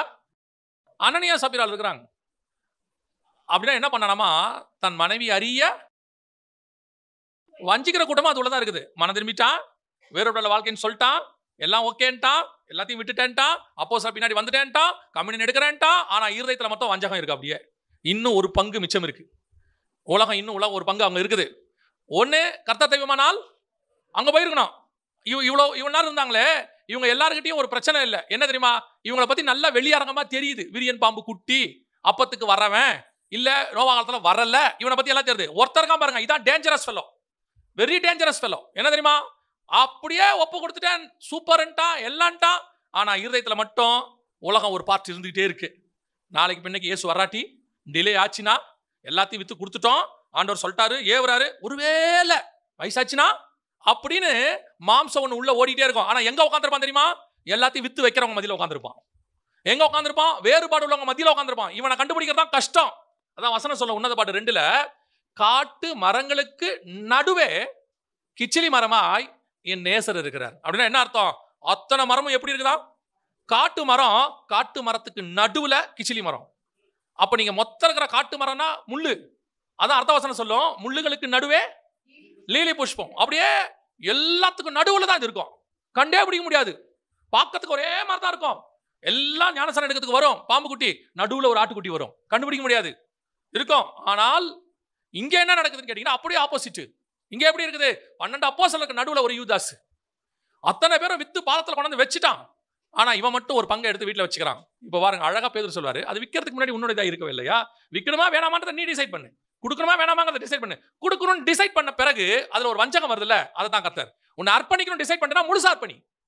ஒரு பார்ட் வெளியே வேஷம் போட்டுக்கிட்டு உள்ள எடுத்து வச்சுக்கிட்டு, இதுதான் கர்த்தர் வெறுக்கிறார், வஞ்சிக்கிறவர்கள். அடுத்து சொல்றாரு, அதே வசனம் 5:3 வாசிங்க. பேதுரு அவனை நோக்கி, அனனியாவே, நிலத்தின் கிரயத்தில் ஒரு பங்கை வஞ்சித்து வைத்து பரிசுத்தாவியின் இடத்தில் பொய் சொல்லும்படி சாத்தான் உன் இருதயத்தை நிரப்பினதென்ன? வஞ்சகம் வந்துருச்சு. அடுத்து என்ன வந்துருச்சு? பொய் சொல்ற கூட்டமா இருக்கு. யாருகிட்ட பொய் சொல்றான்? ஊழியக்காரங்கிட்டே வந்து பரிசுத்தாவின் அபிஷேகத்தை பெற்ற ஊழியக்காரங்கிட்டே பொய் சொல்லுவான். இந்த நிறைய நேரத்தில் இவங்க என்ன நினைக்கிறாங்க தெரியுங்களா? ஊழியக்காரன் குறை உள்ளவன். ஊழியக்காரங்கிட்ட வந்து ஒரு விஷயத்தை நீங்க சொல்றீங்க, சொல்லும் பொழுது ஒரு விஷயத்தை நீங்கள் மறைக்கிறீர்கள் அல்லது பொய் சொல்றீங்க. இப்போ உங்க தாட் என்னன்னா, ஊழியக்காரங்கிட்ட நீங்க பொய் சொல்றீங்க, மறைச்சிட்டோம், ஊழியக்காரருக்கு தெரியாது. ஆக்சுவலா நீங்க ஒன்று புரிஞ்சுக்கணும், ஊழியக்காரன் உங்ககிட்ட கேட்டதா இருக்கலாம், ஆனா அவனுக்குள்ள இருந்து கேட்டுக்கொண்டிருக்கிறது ஆவியானவர். இப்ப நீங்க ஊழியக்காரனை மதிக்கணும்னு சொல்றோம்ல, ஏன் ஊழியக்காரனை மதிக்கணும்னா, ஊழியக்காரனை மதிக்கிறதுக்கு அல்ல, அவன் மேல் உள்ள அபிஷேகத்தை மதித்தல் இல்லையா? ஊழியக்காரன் குறை உள்ளவன் செத்து போயிடுவான். சவுலை வந்து அவன் மதிச்சானா? சவுல் மேல உள்ள அபிஷேகத்தை மதிச்சானா? சவுல் மேல உள்ள அபிஷேகத்தை மதிச்சான். உண்மையிலே ஃபாலோ பண்றவன் என்ன பண்ணுவானா, அவனுக்குரிய சுபாவம் இவனுக்குள்ள வரணும்னு நினைப்பான் இல்லையா? இப்போ எலிசா எலியாவை பார்த்து, உன்ன மாதிரியே நான் ஆகணும்னு கேட்கல, உன் மேல இருக்கிறது எனக்கு 2 மடங்கா வேணும் தான் கேட்டான். நீ வேணா, எனக்கு உன் மேல இருக்கிறதா எனக்கு வேணும். புரியுதா? அப்ப அவன் எதை கணம் பண்றான்? எலியாவை கணம் பண்ணல, எலியா மேல இருக்கிற அபிஷேகத்தை கணம் பண்றான். இவன் நம்ம பொதுவா என்ன நினைக்கிறோம்? இவரை மாதிரியே நான் ஆகணும், சினிமா நடிக்கிற முடி வெட்டுறது, அரசியல்வாதினா அவரை மாதிரி ஆகுறது, அதே மாதிரி ஆவிக்குரிய வாழ்க்கை நினைக்கிறோம். அவன் ஊழியக்கார மாதிரி இல்ல. நான் எப்பவும் சொல்வேன், ஃபாதர் பெர்கமன்ஸ் மாதிரி நீங்க பாடவே வேண்டாம், ஆனா அவரை மாதிரி அபிஷேகத்துல பாடுங்க, அது நல்லது. அவர் குரல் மாதிரியே நம்ம குரல் வரணும், அதெல்லாம் வேண்டாம். அபிஷேகம் இஸ் இம்பார்ட்டன்ட், அவர் மேல உள்ளது. அதே தான் சொல்றேன், ஒரு ஊழியக்காரன் நீங்கள் பேசும்பொழுது நீங்க என்ன நினைச்சு பேசுறீங்கன்னா, இவருக்கு தெரியாம அப்படியே மறைச்சிட்டா ஓகே ரைட் பரவாயில்ல அப்படி போயிலாம் நினைக்கிறீங்க. அவருக்கு மறைச்சிட்டீங்க, ஆனா உள்ளுக்குள்ள இருக்கிற அபிஷேகம், அவனுக்குள்ள இருக்கிற ஆவியானவர் கேட்டுக்கிட்டே இருக்கிறார். அது இங்க இவன் சொல்றான், எனக்கு விரோதமாய் நீ பொய் சொன்னேன்னு சொல்லல, யாருக்கு விரோதமாய்? சரி, பேதுரு பர்ஃபெக்டா? பேதுரு பர்ஃபெக்டா? வசனம் சொல்லுது பேதுரு மாய்மாலம் பண்ணினான்னு பவுல் எழுதுறாரு. பேதுரு பர்ஃபெக்டா? ஆவியானவர் சொல்றாரு, அந்த துப்பட்டால எல்லாம் வரும்போது பேதுரு சாப்பிடாம என்ன செஞ்சிட்டாரு? விட்டுட்டாரு. துப்பட்டா மேல போயிடுச்சு, புறஜாதியாரோட காரியம் போயிடுச்சு. இப்ப யோசிச்சு பாருங்க, பேதுரு குறை உள்ளவன் தான், அவர் மேல் இருக்கிற ஆவியானவர் நிறைவானவர். அவர்கிட்ட தான் உண்மையா இருக்கணும். நீங்க நிறைய பேர் பேதுருகிட்ட உண்மையா இருக்கிறான், ஆவியானவர்கிட்ட போய் சொல்றான். ஏன்னா பேதுருகிட்ட கெட்ட பேர் வாங்கிடக்கூடாதுன்ட்டு பேதுருகிட்ட மறைச்சிட்டான். எல்லாரும் எதிரிலையும் நம்ம கெட்ட பேர் ஆயிடும், மறைச்சிருவோம். அவன் சொல்றான், நீ எனக்கு விரோதமா போய் சொல்ல, யாருக்கு விரோதமா போய் சொல்லிட்ட? பரிசுத்தாவிக்கு விரோதமா போய் சொல்லிட்ட. அப்போ மனம் திரும்பி இதயத்துல குத்தப்பட்டு வேறுபாடுள்ள வாழ்க்கையாகி எல்லாத்தையும் விற்கணுங்கிற முடிவில் இருக்கிறவனுக்குள்ள என்ன இருக்குது? ஒரு வஞ்சகம் இருக்கு, ஒரு பொய் சொல்லுகிற சுபாவம் இருக்கு. இவர்கள் செத்து போனார்கள் இருக்கு. அப்படிதானே இருக்குது? செத்து போனார்கள் இருக்கு. கர்த்தர் உன் இருதயத்தை பார்க்கிறார், மனுஷனோ முகத்தை பார்க்கிறார். நீ ஸ்பிரிச்சுவலா வந்துட்டேன், வேறுபாடுள்ள வாழ்க்கைக்கு வந்துட்டேன், உலகத்தை வெறுத்துட்டேன், இயேசு வருகை காத்திருக்கிறேன், நான் போக போறேன் எல்லாம் சொல்ற, உன் இருதயம் முழுவதுமாக கர்த்தரிடத்தில் இருக்கிறதா? பெர்ஃபெக்ட்டாக கர்த்தருக்கு முன்னாடி இருக்கிறதா? இதைத்தான் கர்த்தர் கேட்கிறாரு. நாம நீங்க எங்கிட்ட நல்ல பேர் வாங்குறதோ, உங்க வீட்டில் நல்ல பேர் வாங்குறதோ, அல்லது உங்க ஊழியக்காரர் நல்ல பேர் வாங்குறதோ, அல்லது உங்க கணவர் மனைவிக்கு நல்ல பேர் வாங்குறதோ இம்பார்ட்டன்டே இல்ல. நான் எப்பவும் சொல்லுவேன், நீங்க தேவனுக்கு பயந்துட்டீங்கன்னா எவனுக்கும் பயப்பட வேண்டிய அவசியமே கிடையாது. நீங்க தேவனுக்கு பயப்படலனா எல்லாவனுக்கும் பயப்படணும், அத்தனை பேருக்கு பயப்படணும். ஒருவேளை உங்க இடத்துல எனக்கு ஒரு மூத்த ஊழியக்காரர் சொல்லி கொடுத்தார், நாகர்கோயில், அவருக்கு ஒரு 73 வயசு இருக்கும். அவர் சொல்லி கொடுத்தாரு, நீ பாவம் உள்ளவனா இருந்தீனா, உனக்குள்ள பாவம் இருக்குன்னா ஆண்டவர்கிட்ட ஒப்பு கொடுத்துட்டீங்கன்னா எவனை பத்தியும் கவலையே படாதேன்னாரு. கர்த்தர் உன்னை மன்னிச்சிட்டாருன்னு என்ன செய்யாத, எவனை பத்தியுமே கவலைப்படாதேன்னாரு. 2வது, நீ ஒருவேளை அவங்க சொல்லக்கூடிய குற்றமோ பாவமோ உனக்குள்ள இல்லைன்னா கவலையே படாத, கர்த்தர் உனக்காக வழக்காடுவார்னார். அப்படின்னா 2ம் ஒண்ணுதான் சொல்லுது, நீ கர்த்தருக்கு முன்பாக உண்மையுள்ளவனாக இருந்தா போதும். இங்கே குறை உள்ளவர்கள் நிறைய பேர் இருக்காங்க. பேதுரு குறை உள்ளவராக தான் இருந்தார், ஆனாலும் ஆவியானவர் அவருக்குள் நிறைவாக இருக்கிறார். சோ இப்ப நாம எப்பவுமே தேவனுக்கு முன்பாக பர்ஃபெக்டா இருக்கிறோமா?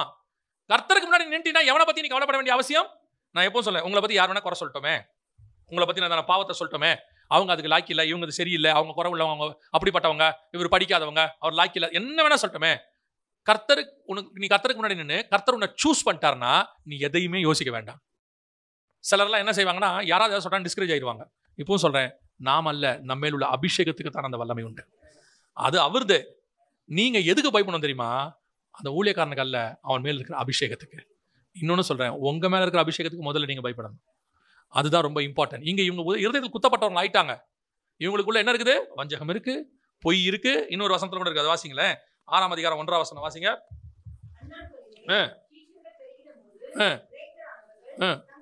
இவங்க எல்லாம் ஒருமனப்பட்டு வந்தவங்க தானே.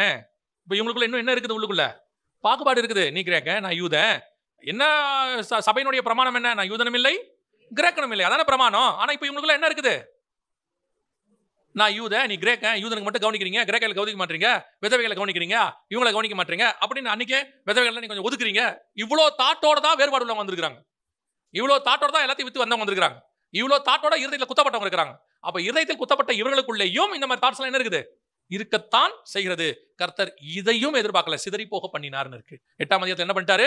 சிதறி போக பண்ணினார். இப்ப கர்த்தர் எக்ஸ்பெக்ட் பண்ண கூட்டம் ஏது? அதை மட்டும் சொல்லிட்டு முடிக்கிற வாசிங்க. யோவான் எழுதின சுவிசேஷம் 6ஆம் அதிகாரம் 68வது வசனத்தை வாசி. சீமோன் பேதுரு அவருக்கு பிரதியுத்தரமாக, ஆண்டவரே, யாரிடத்தில் போவோம்? நித்திய ஜீவ வசனங்கள் உம்மிடத்தில் உண்டே. இவன் வேற எதுக்காகவே வரல. வந்தது ஒன்னே உனக்கு தான் வந்தான். வசனத்துக்கு வரல, நித்திய ஜீவ வசனத்துக்கு வந்தான். ஏன்னா பரிசேயர்கிட்டையும் வசனம் இருந்துச்சு, மோசையின் ஆசனத்தில் உட்காந்துருக்கிட்டையும் வசனம் இருந்துச்சு, கமாலியல்கிட்டையும் வசனம் இருந்துச்சு. இவர்கிட்ட மட்டும்தான் நித்தியத்துக்கான வசனம் இருந்துச்சு. எட்டர்னல் வேர்டு இவர்கிட்ட இருந்துச்சு. நியாயப்பிரமாணம் வேர்டு இருந்துச்சு, அது மரணத்தை கொண்டு வந்துச்சு. இவர்கிட்ட என்ன இருந்துச்சு? இப்ப வாசிங்க, மார்க் 3:13-14. இப்ப வாசிங்க. தமக்கு சித்தமானவர்கள் யாருன்னு இப்ப அவர் டிசைட் பண்றாரு பாருங்க. தமக்கு சித்தமானவர்கள் தம்மிடத்தில் வரவழைத்தார், அவர்கள் அவரிடத்தில் வந்தார்கள். யாரு? இந்த நித்திய ஜீவ வசனத்துக்கு வந்தவன். இவன் வேற எதுக்காகவும் இவர் பின்னாடி வரல. அப்பத்துக்காக வரல, இருதயத்தில் குத்தப்பட்டு ஊன்னு சொல்லி வந்து இவனுக்குள்ள எதுவும் இல்லை. அடுத்து இவனுக்குள்ள என்ன இல்லை? இவன் வந்து எட்டர்னல் விஷன் இல்லாதவன் கிடையாது. இவனுக்கிட்ட ஒன்னே ஒன்று மட்டும் நல்லா தெரியுது. இதே பேதுரு தான் அப்போஸ்தலர் நடவடிக்கைகளை சொல்லும் போது சொல்றாரு, அந்த முடவன், அந்த நடக்க முடியாதவரை அவர் வந்து சுகமாக்குறாரு. சுகமாக்கும் சொல்றாரு, வெள்ளியும் பொண்ணும் என்னிடத்தில் இல்லைன்னு சொல்லிட்டு அவர் கூட்டிட்டு போய் சொல்லும் போது அவர் சொல்றாரு, படிப்பறிவில்லாத எங்களை கொண்டு கர்த்தர் இப்படிப்பட்ட காரியங்களை செய்தார். அப்ப இவங்களுக்கு ஸ்கூலிங் கிடையாது. இங்கிலீஷ்ல அன்ஸ்கூலிங் இருக்கு. ஸ்கூல் பக்கமே போல. பேதமைனா ஞானமே இல்லை, ஒண்ணுமே இல்லை. பேதைகள். நல்லா படிச்சா மேதை, படிக்காட்டி பேதை. ஒண்ணுமே இல்லை, சும்மா கிடக்கிற ஒரு ஆளு. எப்படா இவன் இவ்வளவு தைரியமா பேசுறான் அப்படின்னா, எங்கிட்ட படிப்பறிவு இல்லை, எனக்கு ஞானம் நீங்க சொல்ற மாதிரி எதுவுமே இல்லை. ஒன்னே ஒண்ணு இருக்கு, நித்திய ஜீவ வசனம் எங்கிட்ட இருக்குது. ஏன்னா அவங்ககிட்ட கேட்டவங்கிட்ட எல்லாம் மோசையின் வசனம் இருக்குது, உட்காந்து கேட்டானே, அவங்ககிட்ட நியாயப்பிரமாணம் இருக்குது. ஆனா இவங்கிட்ட நியாயப்பிரமாணம் இல்ல, நித்திய ஜீவ வசனம் இருக்குது. இந்த நித்தியத்துக்கான, இதுதான் திருப்பியும் சொன்னேன், ஃபர்ஸ்ட் பாயிண்ட்லயே சொன்னேன், இப்பவும் சொல்றேன், இவங்க கிட்ட நித்தியத்துக்கான வசனம் இருந்துச்சு. இப்போ உங்களுடையதான தாட், உங்களுடையதான அந்த விஷன் நித்தியத்துக்குரியதா இருக்குதா? அதுதான் திருப்பியும் சொல்லி நான் முடிக்கிறேன். நீங்கள் அப்பத்துக்காக வெறும் சாப்பிட வசனத்தை மட்டும் வாங்கறதுக்கு வந்தவங்களா இருந்தீங்கன்னா பிரயோஜனம் இல்லை. வசனத்தை மட்டும் வாங்கிட்டு கனி கொடுக்காதவங்களா இருந்தா பிரயோஜனம் இல்லை. கனி கொடுக்கிறவங்களாகி இருதயத்தில் குத்தப்பட்டவர்களாகி எல்லாத்தையும் வித்து கொடுத்தோம், உள்ள மாறாட்டி பிரயோஜனம் இல்லை. உங்ககிட்ட என்ன இருக்குன்னு தெரியுமா? நாங்க வேறு யார் இடத்துல போவோம் ஆண்டவரே? நாங்க போட்டை விட்டாச்சு, நாங்க வலைய விட்டாச்சு, மீனை விட்டாச்சு, வேற என்ன ஒண்ணு, அப்பா விட்டாச்சு, எல்லாத்தையும் விட்டாச்சு ஆண்டவரே. அவர்கிட்ட நாங்க எதை பார்த்துமே வரல. அவர்கிட்ட நித்தியத்துக்கான வசனம் இருக்கிறது, ஜீவனுக்கான வசனம் இருக்குது. அதுக்காக நான் இவரை பின்பற்றுகிறேன். அவங்ககிட்ட இருக்கிறது எட்டர்னல் விஷன். பேதுருகிட்ட இருந்தது எட்டர்னல் விஷன், நித்திய ஜீவ வசனம், நித்தியத்துக்கான ஜீவனுக்குரிய வசனம். அதுதான் உங்களை பரலோகத்துக்கு கொண்டு போகும். அந்த ஆளைத்தான் கர்த்தர் தேடுகிறார் இப்பொழுது. நீங்கள் யாரா இருந்தா, சிலர்லாம் பார்த்தீங்கன்னா, இப்போ நான் பேச எல்லாமே ஸ்பிரிச்சுவல் பர்சன்ஸ், வேர்ல்ட்லி பேசனே கிடையாது. ஒரு குரூப்பு அழைப்பு, அந்த தரிசனத்தை புரிஞ்சிக்காம வராம போனவங்க. ஒரு குரூப் வந்தாங்க, ஆனா அவங்ககிட்ட என்ன கிடையாது, சாப்பிட்டுட்டு போயிடுவாங்க. நல்ல வசனம் வாங்குவாங்க, ஞாயிற்றுக்கிழமை வருவாங்க, பைபிள் ஸ்டடி வருவாங்க, நல்ல ஸ்பெஷல் கிளாஸ் வச்சா வருவாங்க, ஆனால் மாற்றமே இருக்காது, வாங்கி போயிடுவாங்க. அப்படி வந்தவங்கள ஒரு குரூப் வரும், ஆனா கனி இருக்காது. அவங்ககிட்ட இருந்து எந்த விதமான பிரதிபலன் வெளியே வராது. அவங்ககிட்ட இருந்து எந்த நீதியோ நியாயமோ பரிசுத்தாவினுடைய கனி அவங்ககிட்ட என்ன செய்யாது, வராது. ஒரு குரூப் கிட்ட வரும், வேறு பிரிக்கும், அப்படியே எல்லாத்தையும் விட்டு வித்து பரிசுத்தாவின் கனியெல்லாம் வந்து உலகத்தை வெறுக்கிறேன்னு சொல்லி போகும். ஆனா உள்ளுக்குள்ள ஒரு ஓரத்துல ஒரு வஞ்சகம் இருக்கும், உள்ளுக்குள்ள ஒரு மறைபொருள் அல்லது ஒரு பொய் இருக்கும். உள்ளுக்குள்ள இன்னும் உலகத்தை வெறுக்காது. நான் கிரேக்க, நீ யூத, நீ பெரியவன். இன்னைக்கும் பாருங்க எத்தனை ஆவிக்குரியவர்களுக்குள்ள ஜாதி பாகுபாடு இருக்குது. இன்னைக்கு எத்தனை ஆவிக்குரியவர்களுக்குள்ள மொழி பாகுபாடு இருக்குது. இன்னும் ஆவிக்குரியவர்களுக்குள்ள எத்தனை பேருக்குள்ள நாடு பாகுபாடு இருக்குது. இதெல்லாம் உள்ளுக்குள்ள ஒட்டிக்கிட்டு இருக்குமா? ஏன்னா இவங்களாம் யாரா ஸ்பிரிச்சுவல் பர்சன்ஸ். ஆண்டவர் சொல்றாரு, என்ன கேட்கிறாரு? எனக்கு அங்கே ஆணும் இல்லை பெண்ணும் இல்லை, அங்கே மொழி இல்லை, அங்கே வேற எந்த காரியம் இல்லை, இங்க இருக்கிற எதுவுமே அங்க இல்ல. அந்த வசனம் எனக்கு வேணும். அப்பதான் உங்களால இங்க எல்லாரையுமே நேசிக்க முடியும். எப்பேற்பட்டவங்களையும் உங்களால நேசிக்க. இயேசுநாதர் பாருங்க, சகல பாவிகளையும் நேசிக்கிறார்ல. ஏன்னா அவர் எவனையுமே அவர் இங்க உள்ளவனா பார்க்கல, அங்க உள்ளவனா பார்க்கிறார். அங்க உள்ள பார்க்குறாரு. ஒரு எது கேட்டாலும் அவர் அங்கத்துக்கு தான் பதில் சொல்வார். எல்லாத்தையும் விட்டு வந்த ஆண்டவரே என்ன கிடைக்கும்? நித்தியத்திலே நீங்கள் நியாயம் தீர்க்கிறவர்களாய் காணப்படுவீர்கள். ஆண்டவரே இங்க விட்டு போறீங்களே, என்ன பண்ணணும்? உங்களுக்கு ஒரு வாசலத்தை ஆயத்தம் பண்ணுகிறேன், அதை போய் நான் எடுத்துட்டு வரேன். பூமிக்குரியதை பத்தி கர்த்தர் பேசவே மாட்டாரு. நீ நித்தியத்துக்குரியவன். இந்த விஷன் உங்ககிட்ட இருந்தால்தான் உன்னுடைய ஓட்டம் முடிவு பரியந்தம் ஓடும். இல்லைன்னா கம்யூனியன் வாங்குவீங்க, வீட்டுக்கு போயிடுவீங்க. அப்போராசம் வாங்குவீங்க, போயிடுவீங்க, அல்லது ஓடிடுவீங்க, எல்லாம் பண்ணிடுவீங்க. முடிவு பரியந்தம் நினைக்கிறவன் யாரா இருப்பான் தெரியுமா? நித்திய ஜீவ வசனத்தை உடையவன் தான் முடிவு பரியந்தம் நிற்பான். கடைசியா சொல்றேன், உங்களுக்குள்ள எட்டர்னல் விஷன் இருக்கணும். எட்டர்னல் விஷன் இல்லாம இந்த ஓட்டத்தை ஓடி முடிக்கவே பவுல் சொல்றாரு, தேமா பிரபஞ்சத்தின் மேல் ஆசை வைத்து என்னை விட்டு விலகி போனான். வந்தான், இதே தேமா தான் ஒரு இடத்துல வசனம் சொல்லுது, எனக்காக அவன் தோல் கொடுத்தவன், தன் கழுத்தை கொடுத்தவன் இருக்கு, தனக்காக என் கழுத்தை கொடுத்தவன். அதே தேமா உலகத்துக்கு பின்னாடி ஓடிட்டான் இருக்கு. ஏன் தெரியுமா? அவனுக்கு பவுல் மேல ஆசை இருக்குது, பவுல் மேல பின்பற்றம் இருக்கு, வைராக்கியம் இருக்கு, எல்லாம் இருக்கு. உள்ளுக்குள்ள எட்டர்னல் விஷன் இல்ல. அவன் ஒருவேளை பவுலுக்காக கழுத்து கொடுக்காம இருந்திருந்தாலும் எட்டர்னல் விஷன் இருந்தால் அவன் கடைசி வரைக்கும் பவுலோடு கூட வந்திருப்பான். அல்லேலூயா. அப்ப இங்க நடக்கிற எதையுமே நான் சொல்றேன், என் அனுபவத்துல சொல்றேன், அந்த விஷன் உங்களுக்குள்ள வந்துட்டா இங்க இருக்கிற எதுவுமே உங்களை அசைக்காது. எதுவுமே உங்க பாதையை விட்டு விளக்காது. துரோகம் பண்ணா விளக்காது, மறுதளிச்சா விளக்காது, அல்லது காட்டி கொடுத்தா விளக்காது, அல்லது ரொம்ப அன்பா இருந்தாலும் விளக்காது, உனக்காக உயிரை கொடுப்பனாலும் விளக்காது. எதுவும் உங்களை என்ன செய்யாது? விளக்கவே விளக்காது. நீங்க போற ஓட்டத்துல ஓடிட்டே இருப்பீங்க. வந்தாலும் சோத்திரம், விட்டாலும் சோத்திரம், இருந்தாலும் சோத்திரம், இல்லா விட்டாலும் சோத்திரம். இந்த ஓட்டம் ஓடிட்டே இருக்கணும். இந்த எட்டர்னல் விஷன் இருக்கிற வரைக்கும் நடுவுல எது வந்தாலும் என்ன செய்யாது? உங்களுக்கு பண்ணவே கவலையே படாது. நல்லா பாருங்க, பயங்கரமா உங்க பக்கத்துல ஹைவேஸ் கார் போயிட்டே இருந்துச்சுன்னா இந்த டெஸ்டினேஷனுக்கு போறவன் இதை பத்தி கவலையே பட மாட்டான். அவன் ட்ராக்ல அவன் என்ன செஞ்சுட்டே இருப்பான்? போயிட்டே இருப்பான். இந்த வேகமா போற காக்க பார்க்க ஆரம்பிச்சிட்டானா இவன் ஒரு ஓரமா ஒதுங்கி மெதுவா போக ஆரம்பிச்சிருவான். அதான் இடதுபுறமும் வலதுபுறமும் சாயாதபடி உங்க விஷன்ல போங்க, அதை தரிச்சு கொள்ளுங்க.